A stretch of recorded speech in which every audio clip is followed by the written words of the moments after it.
Star Trek Prodigy, Season 2, Episode 5 review. Observer's Paradox. Murph can speak! He has to be in water and he has to be talking to a whale, but... He had a whale of a time doing it. True, but now I have a question. Can Murph turn back into land form, or is he just stuck in water now? If he is stuck in water now, That's why his name. It's Murph. He's a mermaid. Because I'm thinking he won't really make that great of a security guard now if he can only stay in water. He can still get out of water. He can breathe under. Well, he can breathe out of water. But I mean, flop, the flop, fins. Flop, flop. I mean, he's gelatinous. Okay, so you can turn back then. He's imagine. Basically a shapeshifter. Plus, in most continuities, mermaids turn human when they, mermaids gain legs when they're out of water for too long. Aside from the Little Mermaid, she had to sew her legs together. Anyways, so for the most part, mermaids tend to, when they're dry, they are, they have legs, and when they get wet, they get fins, which means how do they wash their legs? Because if they go to wash their legs turn into fins, but that means the legs are never washed. Which is just kind of But you keep gross. regenerating. You just keep. That's how they wash their legs. They They get in the water. Their legs turn into fins. Then they dry off, and the fins turn back into legs. So they got new legs. They're regenerating new legs every time. So they're clean. I guess. Instead of cleaning them, we just get new ones. They throw out their legs every disposable. It's like paper plates, but with legs. Paper legs. Okay. Is it only water that, changes them? Nope. Because there was an episode of Mako Mermaids where, H2O, just add water, where they spilt soda on them and they had to run and hide because they were turning into a mermaid. Okay, but to be fair, soda still technically has water in it. Could they clean themselves with olive oil or something? That would just make them greasy. Yeah, but they can just scrape it off with a knife or something. Because back a long time ago in Greece or whatever, they did used to clean themselves with oil. I mean, they could use sand, which is what a lot of the chinchilla approach. Yeah, well, I mean, or they could use sonic showers. At least Murph could, because they have sonic showers in Starfleet. So Murph could use a sonic shower to avoid turning into a mermaid. Yeah, but wouldn't a sonic shower turn him to a puddle? Not really. Not really. I guess. Also, he's slime, so I mean, think about how gross he is in general. Oh God, yeah. He's Yaphet, but without the snarky comebacks. Yeah, and they would make good friends. And Chakotay, you could have talked to any one of them. Assuming you could talk to any one of them, you chose Murph. I think it's more of oh crap, he's the only one here at this exact time, and I can only do this once.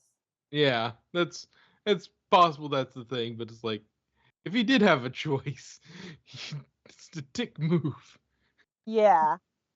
Though to be fair, Murph can't leak anything because it takes so much to figure out what the hell he's saying anyway. So, he can't ever leak anything. They need a cetacean and a big pool of water for him to be able to communicate with anybody. So, beyond charades. So, and can we just if we could just teach Murph, any of the Starfleet languages and Dorian for all I care. Like, he could write it. If it has a writing system, he could write it down and that could be translated. So if you could just teach him to write something. Or like, even just type. Yeah, type or, He knows how to use a computer. Yeah. Assuming that, like, just teach him how to write in a different language without the universal translator, and then he can just because he clearly understands what they are saying. Yeah. So it's not like it's kind of like a Darmok issue. Although that was kind of funny when they finally got his translation working, sort of, and then he's just like word salading all over the place, and he's like, "Oh, Balderdash!" And he runs out screaming. It's like, and Rock's just like, "I don't want to know. I don't want to know. I don't want to know. I don't want to know." Yeah, what are you doing? Yes, this thing goes on. I don't. Early Hermione, it's like, I don't like. You could get killed or worse, expelled. So yeah, like, brilliant. But it's like, no, I don't want to be killed or worse, expelled. That sort of line. And the interviews, the debriefs, they're like in its interrogation. It's like, this isn't an interrogation. It's a debrief. Calm down. This coffee's much better with sugar. Janeway's going to disagree, but Oh, and poor Zero took one for the team. Oh, yeah. I think I said to myself, into a hexagon. Like, oh God, that sounds like some. Owe me big time. Yeah. I kind of said it while I was watching this. It was just like, damn it, Picardo, you're too damn good at this. Yeah.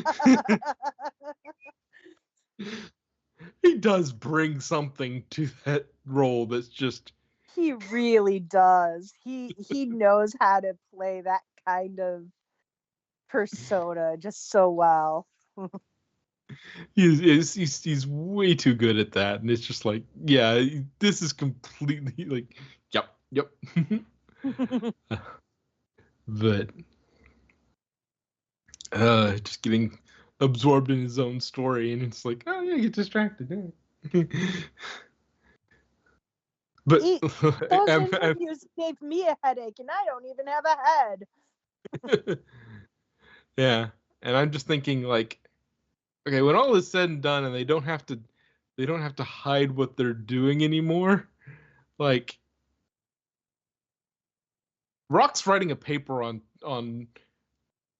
communicating with melanoid slime worms. Like, she's writing that up. Well, the utilization of whale speak to communicate to melanoid slime worms. Yeah, I was just meaning communication in general. Like, this is how you communicate with.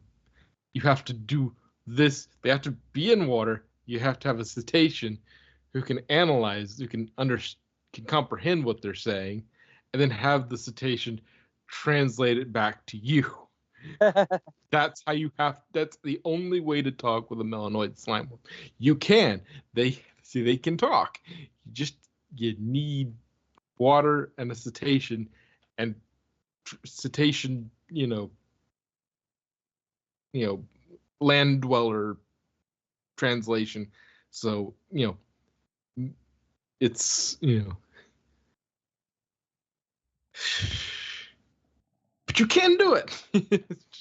Like, she figured out how to stop tribbles from reproducing somehow. Like, oh, that was her big paper. She was when she got the call. That was her thesis. She was about to work on. Yeah. Well, she was sounded like she was done and ready to present it. It's like, yes, and that's how I did that's how I found a way to stop tribbles from reproducing. It's like, what the she is a hero of the Klingon Empire. Yeah, I was gonna say, I know a certain Klingon that'd be happy with that. A certain Klingon? Every Klingon. All Klingons in general hate tribbles. Klingons hate the tribbles. They really make them go. Like, all Yeah, hail our savior. Yes. We shall give her an award, Order of the Empire, for helping us stop the reproduction of the tribbles. Which also makes me wonder, is Martok still Chancellor in this time? Like, This it's not a is big so deal because we far don't really talk to the on. Klingons. This What? is so far on, though, bro. Like, Well, Martok was there at the end of the DS9. the war, so Dominion War, and this. Well, This yeah, takes place like a decade after, at least. that doesn't Because keep mean in like. mind, it took that long for them to get back, and then this is a few years after that.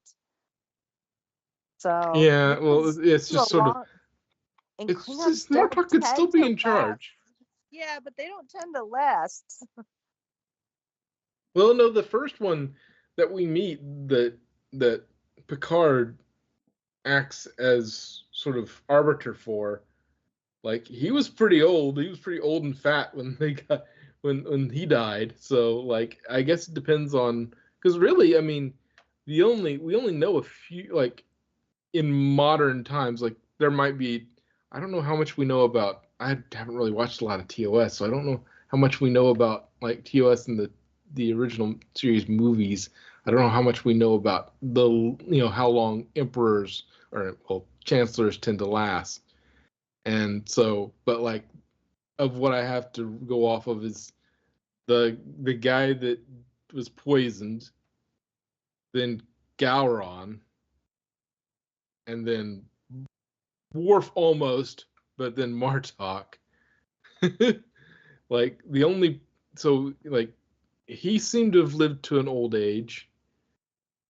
So Gowron got what? so as of 2381, he's active according to Memory Alpha. Yeah, there's some memory beta stuff where he's not, but like there's some game canons where he's not because expensive, so they just got a cheaper actor and said he's not Chancellor for some reason, or they just ignored it because it's years on. But um, but yeah, so we got that guy, and so yeah, so if Martok is, as far as we know, is still active, is still still the leader of the Klingon Empire, like he, you know, it'll be interesting to see, like I know it probably won't come up because we probably won't deal with the Klingon Empire in this series because this series is very much focused on the Protostar, and this group of you know of characters, but it's also interesting to think about okay, what's going on in other places like Klingon Empire. Is Martok still the leader of the Klingon Empire? Okay, so there's one thing I'm curious of. When I forget I mentioned it. I think it was January that did. When she mentioned the Cerritos, was that a reference to Lower Decks? Yeah. Okay, okay, just making sure. Yeah, because this would come out. This would be later than I assume. Is Prodigy? This, Prodigy is post Lower Decks, or are they? I don't know if they're post Lower Decks or not. You have to look at the timeline and see if they're like at least that. At the very least, if you have no other points of reference, at least the Cerritos is known to, uh, known to the rest of the fleet, which is saying something. Yeah, no, I was like, oh hey. I'm glad it was like something completely different, like a different Cerritos. Yeah. Which that has well, it hasn't been another Cerritos, I would imagine. the series Lower Decks starts in 2380, which is 1 year after Nemesis. and 20 years before Star Trek Picard. A few years before the events of Prodigy. So Lower Decks takes place a few years before Prodigy, so it's probably still fresh in everybody's mind. Yeah, they probably know. They basically know spoilers for the rest of Lower Decks. Yeah, anything that was big enough the fleet would know about it. Like the thing about the captain being arrested for blowing up the. Yeah, they might know something like that, but it's dealing with called the Packlids, that whole incident. Yeah, so yeah, the Cerritos seems to be known enough, and I mean, it could be that there was another Cerritos before it in Starfleet. Like, it's not necessarily because while they will, if a ship is particularly notorious, not notorious, but it has notoriety, it has legacy, like they will give them a lot of times they will keep the old NCC number and then put an A or a letter after that and then increment that. That's what happens with the Enterprise. Like they Enterprise did with and Voyager and Enterprise, like those are important ships that have a legacy, and when they make another one, they'll keep the old NCC number and then just say A. And that'll be the first legacy ship that takes the name of a previous ship, and they'll just put an A or a B or whatever afterwards just to tell you that this is coming after it. But Cerritos, but sometimes they use names from like they will use earlier names if it's far enough back, and they won't reuse if it didn't have a legacy but it was just a good name, they'll reuse it, but they won't always put it won't always become a thing where they keep the NCC number and then put an A. Sometimes they'll just issue a new NCC number and it'll be just that ship again, but like they're just reusing the name. It has to kind of get a legacy thing like Enterprise or Voyager to get an A or that sort of thing. From what I understand. Because I think we do see some names from earlier Trek show up in later Trek, but they don't have they're not that A. They didn't have a big enough legacy to do that. What else?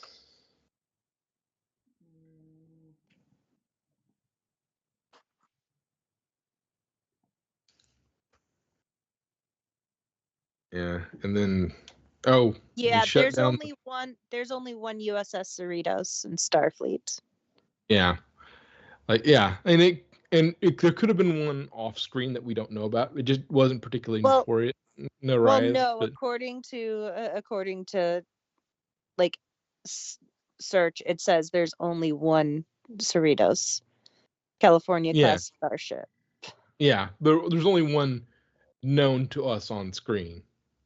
Like, in TOS era, maybe there was a Cerritos, but it was, nothing. It was just sort of a name that was, that's the name of a town. We decided to reuse it, but it wasn't didn't have any notoriety, so they didn't bother making it a legacy name. But just saying, we don't know of another Cerritos. There could have been one, and it just wasn't very impressive. And so, but this one, do you think, here's an interesting thought. Like, do you think by the end of Lower Decks, the Cerritos will be big enough legacy-wise to get a legacy name? I mean, maybe? I don't know why, and I don't know what specifically. Every time I hear the word Cerritos, I think of food. But I don't know what type of food I'm thinking of. I just think of Doritos. Food. You are thinking about Doritos. Oh. Yeah, the Ito sort of end on it is You're I think that's thinking little. Doritos. Yeah, I think the Itos ending on it is little. Like, Yeah. Now I want Doritos and cottage cheese. Okay. Okay, moving on. Hey, I like it. Maybe Doritos and cream cheese. Yeah, that's good too. Or It's a bit rich, but Doritos and dark chocolate pudding. What kind of Doritos? Cheese. Maybe. I don't like. That's the only kind that's valid. I do not like ranch. Ranch is disgusting. Ranch does not exist. The only good Doritos, the red one. Okay, so now we definitely know that it's Chakotay sending the messages. Yes. Now I'm wondering who is after him. Although, okay, now it gets even more confusing because time travel in any show is confusing. Okay, so we get that the guy's the one who sent Murph the message is Chakotay and the rest of it's Chakotay. But was that giant floating orb thing still Chakotay? Because it came before he went into the wormhole. Yeah, but the creation of it might not have.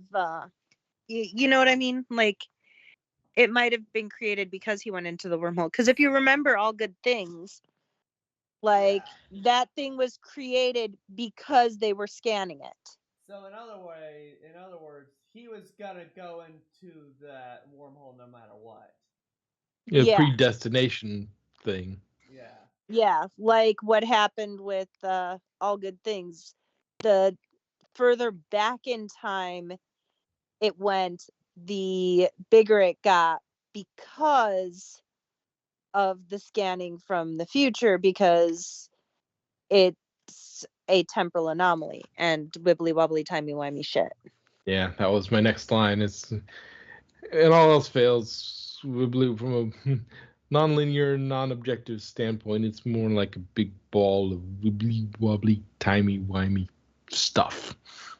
Well, let's just hope that Chakotay doesn't turn out to be a giant baby. Why would Chakotay be a giant baby? I hate babies. I do not hate Chakotay. Do not associate. That is a reference that probably a lot of people won't get now. Is that 2001: A Space Odyssey? Yes. With her doing the whole warping through all that stuff when she shifts. Yes. Yeah. Oh yeah, I'm gonna be honest. I've tried watching it multiple times because oh my gosh, it is the sci-fi show, blah blah blah. I'll be honest I with you cannot watch it. I fall asleep every time. I'll be honest with you too. I actually haven't seen it either, but there are like certain clips from that movie that are just spread throughout the universe. Yeah, I mean like those monoliths and shit. Yeah. And how? But I don't know the baby reference. Also, I don't like babies, so it's a lot. It's a lot. It's a movie that is a lot. Yeah. But I'll be honest, and as a sci-fi nerd, this is kind of embarrassing, but I can't watch that movie. I cannot sit through it. I always fall asleep. Okay, so I think it occurred to me. So she went to that place like physically, like it wasn't a mind thing. How the hell was she breathing? Yeah, that is a good question. I was wondering the same thing when she like was out there, cuz like that's fucking space, man. Yeah. Yeah. In Like space, if it was no. like it was like a mind thing or a mind transport, sure, I could believe that. But her whole like being just like, Maybe the setting that he gave her was sort of straddling a universe where there's air there and there's not. And so she has enough air from that to breathe, but also he can show her what he needs to show her. So she's kind of, that setting is sort of half phased with some place that does have the air she needs.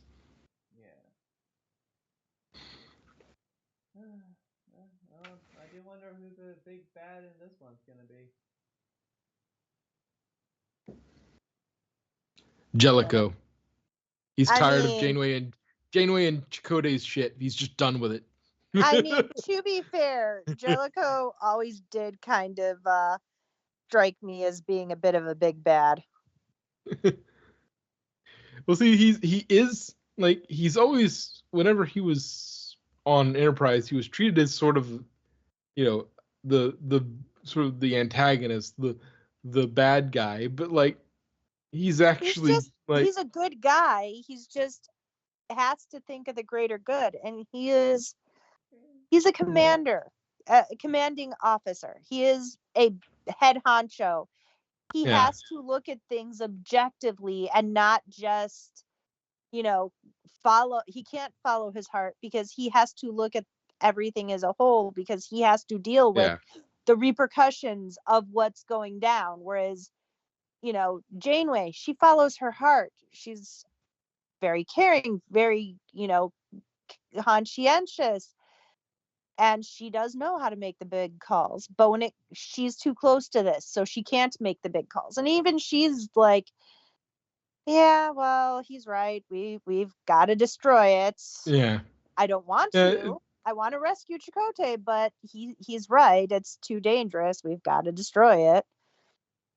Yeah. And Jellicoe is he's always framed that way as, but like he's not a bad guy. He's just he's trying to be the responsible adult in the room. He's pragmatic. Yeah. He's he's more by the book. This is what we really should be doing, being the adult in the room. It's like, yes, I know you want to do that, but that's not how Starfleet does things. Yeah, it's like you've got to follow the rules. Exist for a reason. Yeah, it's very much that spirit of Starfleet versus the rules of Starfleet. Like, the rules of Starfleet exist for a reason, and some of them are written in blood. But sometimes is there, room in those rules to bend those rules, break those rules when the time is right, when this rule, yes, it's absolutely a good idea 99.99999% of the time, but in this one instance that rule doesn't make sense. And so that's where a lot of like Picard and Janeway and those sorts play around. It's like, yes, 99% of the time you'd be absolutely right, Jellicoe. You're exactly right. 99.99% of the time, you're absolutely right. That is the right thing to do. The rules are there for a reason. They're written in blood. It's like, you're absolutely right. But in this one instance, the things that make this the right rule make it the wrong rule. Yeah, and he does follow, and he's not a bad guy. He's not like he doesn't even, it's not even that he's too stringent. It's he has to make the calls that he has to make. Yeah. And like, it's not that he doesn't want to bend the rules. He has to look at things in a bigger picture that the others can't, the others aren't always willing to do. Yeah. And it's kind of like that one unit audio where Osgood,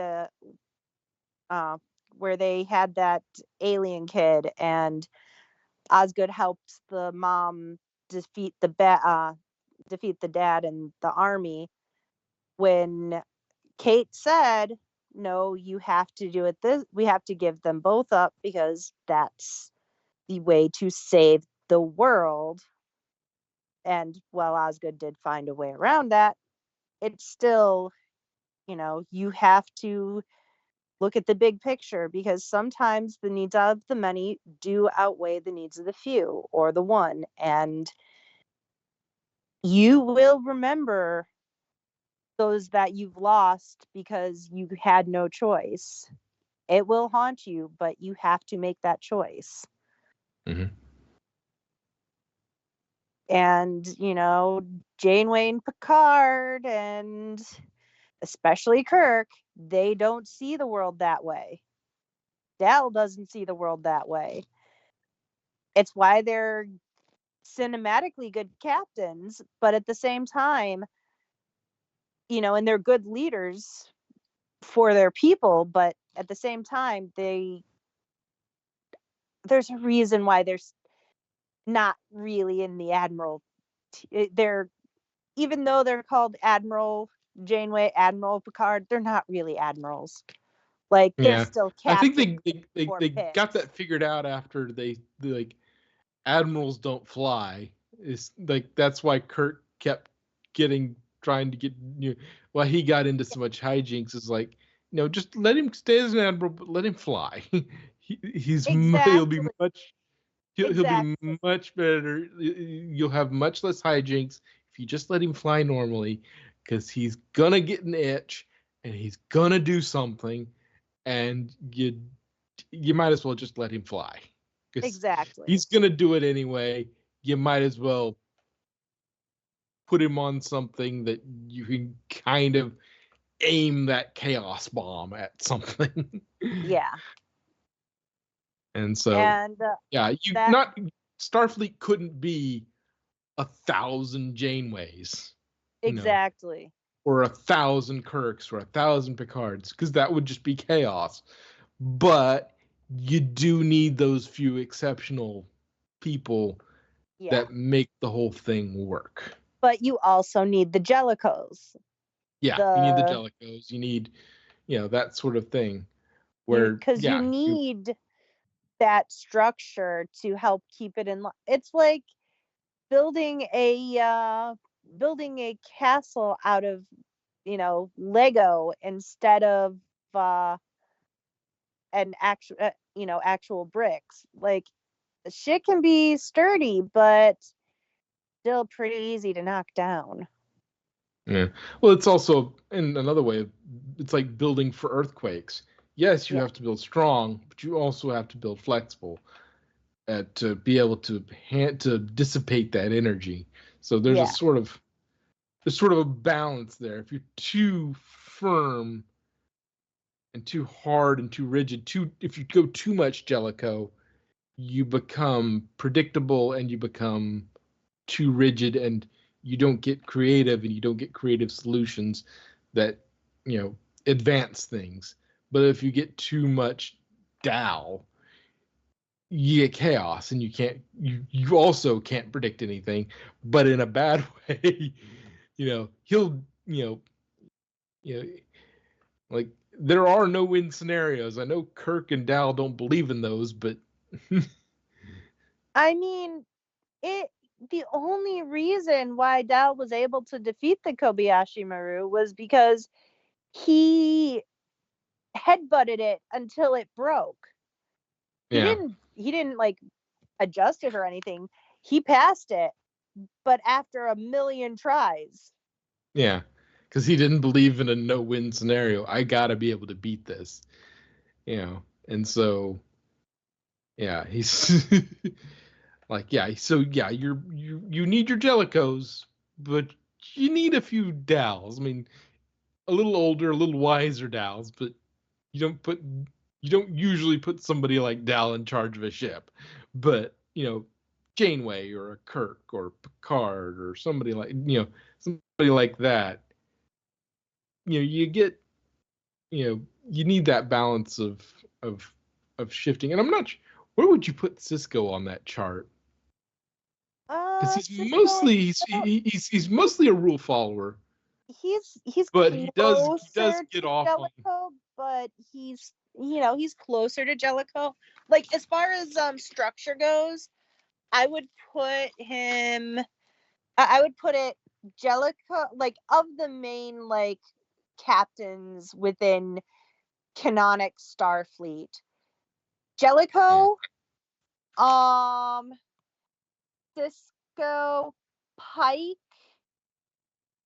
Picard, Janeway, Kirk. Dal at the very end. Yeah, that. And Archer is somewhere in there. I don't know. Archer. He didn't really have any rules to follow, but he did kind of. Yeah, he created the rules, but I would say Yeah. he's somewhere between Picard and Janeway. Yeah. But yeah, so he's got that Picard, sense of righteousness and stuff, but at the same time he has that sense of yeah, he does itch a bit under the Vulcan collar. Yeah. And yeah, Cisco does feel a little more like he still will do things in an unorthodox level, pale moonlight, but those are usually exceptions to his rule. And we can't really do Discovery because Discovery has had like 4 captains, and they're all members of the crew that just rotate. It's like, I need to leave for a bit, so you're the new captain, and when they come back, that person they chose was captain is still captain, and they just come back as a regular crewman, and then it's like, oh, I think you should be captain now. It's the weirdest like hierarchy in Discovery, I swear. Because they don't have like, the rank of captain is just, it's more of a pirate ship where it's like voted in. Like, you're captain because you are what's best for the crew right now. So you can't really put them on there because it depends on which captain we're talking about in there. Yeah.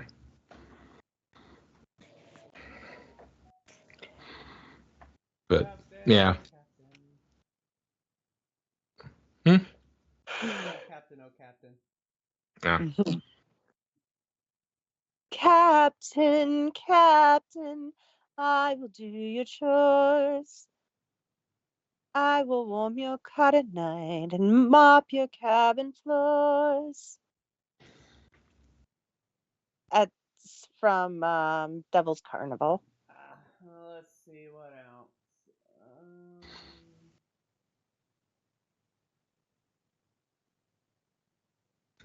And close the wormhole, so we don't know what power source they're going to use to get back, but whatever. Yeah, whatever Chakotay is up to, maybe he's their mysterious benefactor, and he's already thought of that.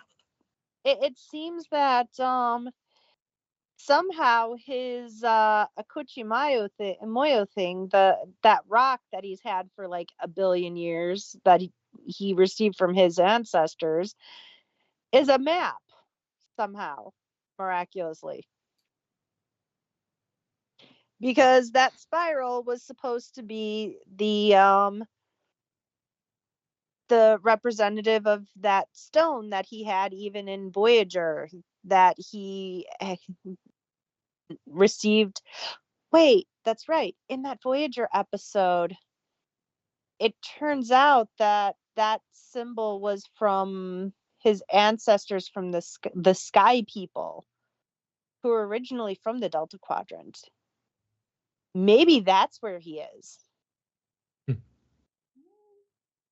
Or at least maybe that's who's helping him. His Sky People from his the Sky People from his ancestors.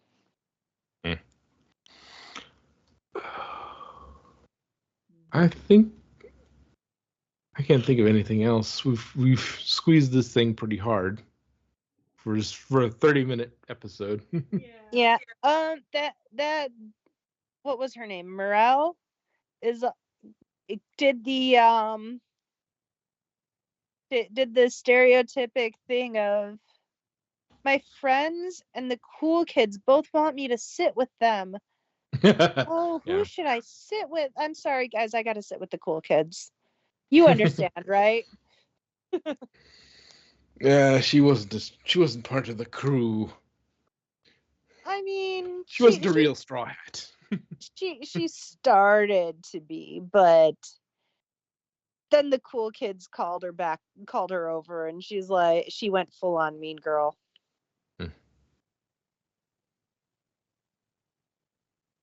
Which I saw that movie once, and I don't remember anything of it except it was boring. Let's see. It's inhumane to hold a giant whale like that. I'm kidding. To what? The whale in the tank. It's inhumane. Oh. No, it's the crew member. I'm pretty sure that was their choice. I know. Yeah. Being silly. Yeah. Yeah. That's cetacean ops. They're a valued part of the crew, just like the dolphins and the Cerritos. Yeah. Well, that's just because the Cerritos is smaller, so they couldn't have a whale. Yeah. They had to have smaller dolphins. Because apparently and dolphins it's are less actually prestigious, so whales are dolphins actually are more dolphins. popular. So. I mean,